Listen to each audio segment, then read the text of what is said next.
Hi, welcome back to my channel, or welcome if you're new here. My name is Jessica and I am obsessed with everything nails, and if you clicked on this video, I'm sure you have done your own Gelx nails at home, and sometimes they can get a little, outgrown, a little dusty, a little crusty, but don't worry, I got you covered. I'm going to be showing you all my tips and tricks on how to get a healthy removal at home, because a lot of times people will say that Gelx ruined their natural nails when it's typically just improper application or improper removal. So fear not, I'm going to be walking you through each step on how to remove your Gelx nails at home, with how to do it, what tools to use, and what to look out for so you can have the healthiest Gelx removal. This is what I'm working with. This is about 2 weeks of growth. Everyone's growth will look different since our nails grow at different rates, but let's get started. 100% acetone, and this is crucial for removal. These pre-made foils, these are optional, but I highly recommend them because they make your life so much easier. The aluminum foil is pre-cut and they're the perfect size for nail removal, and they also come with a little square of cotton in the middle. But you can substitute this for cotton balls and cut up aluminum foil. You'll definitely need a nail buffer like this, a 180 grit nail file, nail clippers, old cuticle nippers for any charms or rhinestones that we need to remove. This is another version of nail clippers. Although not a necessity to remove them, an e-file makes this process so much easier, so I definitely recommend one. And also a removal bit like this. So when it comes to clipping off length, you need to make sure that you're not cutting past your natural nails where they have grown underneath. So I always just make sure that I'm not cutting that off because I want to preserve all the length that I can. Which is why I prefer these type of nail clippers, because it allows me to get super close to my natural nails without cutting them. This is a plus to Gelx because if you remove them properly, you have no damage to your natural nails and you can preserve your natural nail length. The reason that we want to cut off the length first is because after this step, we need to remove the gel polish. So it's just easier to remove the gel polish on a shorter surface rather than a longer one. You can manually remove the gel polish with this 180 grit file, but I prefer to use an e-file since it is a lot faster and much more efficient at doing this. This 5-in-1 carbide bit is my absolute favorite for removing the surface gel. Removing your gel polish gets super messy, so I like to use a dust collector while I do this, in addition to wearing a face mask. This duo is effective because it prevents toxic chemicals from reaching the breathing zone, so safety first. In addition to that, I also recommend doing this in a very well ventilated area.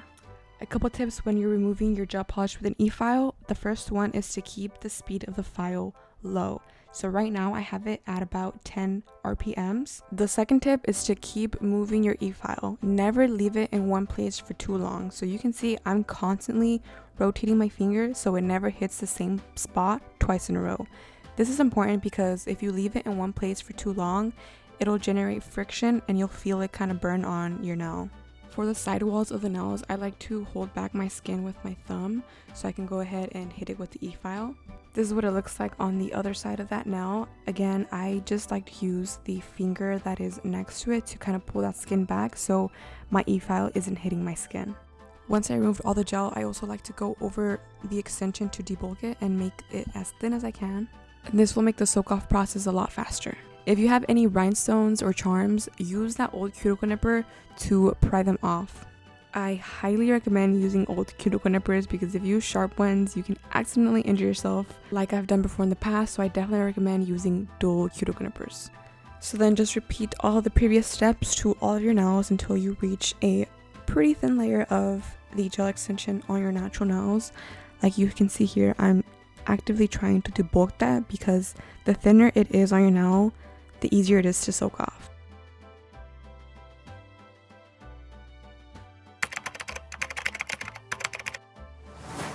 Okay, this is why I love these pre-made foils, because I just grab them, grab my 100% acetone, and then I just soak that little square in the middle. Then this is pretty self-explanatory. I just place my nail on the little square in the middle and I fold it over and I fold it into place so it stays secured onto my finger. Then just repeat that same step to all the other nails.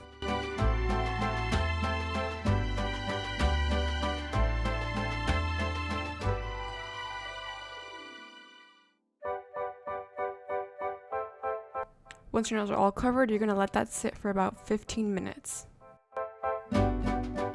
Once the time is up, grab your cuticle pusher and you can remove the foils.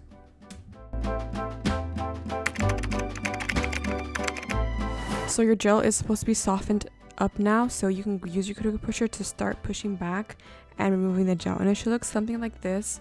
You don't want to force anything off, just gently scrape it off like I'm doing here. If it's soft, it will come up. This part can get a little tedious, as also this part is the part where people are more prone to damaging their nails because they will get impatient, which I have been guilty of. But you know, we can get impatient and then we'll start forcing off the gel, and when we do that, it'll actually lift up layers of our nail plate, so it's just best to re-soak as needed. Here's a close-up of me removing the gel from my nails. So I am starting to push away at that soft gel, and I'm putting very minimal pressure onto my nail. I'm not really doing much work, I'm letting the tool do the work, and as you can see, it's lifting up all the softened gel. And in my experience, any gel that is on the free edge of your nails will be a little harder to remove since the heat doesn't reach that part of the nail, if that makes sense.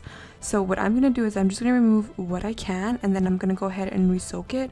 So when I come back to it, that gel on the free edge should be softened up by then. Then repeat the same steps on the remainder of the nails. Going back to the middle nail, I had re-soaked it, and now I am just working on the free edge to remove any of the excess gel that didn't come up at the first round of soaking. Highly recommend re-soaking your nails because you don't want to force it off, and I am trying to emphasize this because this is where people are more prone to damaging their nails when really it's just improper removal. And I also want to point out, you may not get it fully all off because there will be little bits of the gel still stuck on your nail. If your nails look like this, you don't want to keep trying to scrape at them. If anything, wash your hands to see what you really have going on, because most of the time it'll really just be very little gel. Like, look at my nails now. I washed my hands. Everything that was drying out my nails is no longer there, so I'm just going to take my buffer and lightly buff them just to smooth them, and then just to get rid of any excess little bits and pieces of gel that may still be on the nail.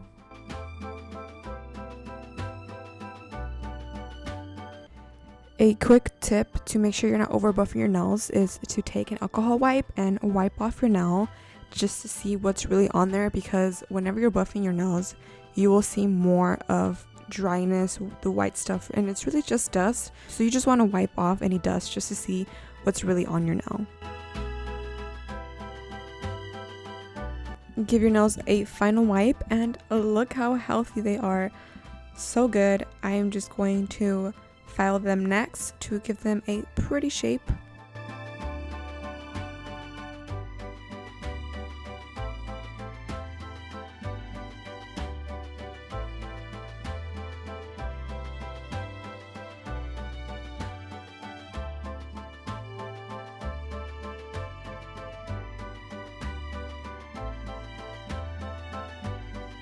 Then just finish with cuticle oil to rehydrate and replenish your natural nails. I really love these cuticle pens. They are super hydrating, and they're really easy to carry anywhere. I literally keep one everywhere, in my purse, in my car, near my bed, you name it.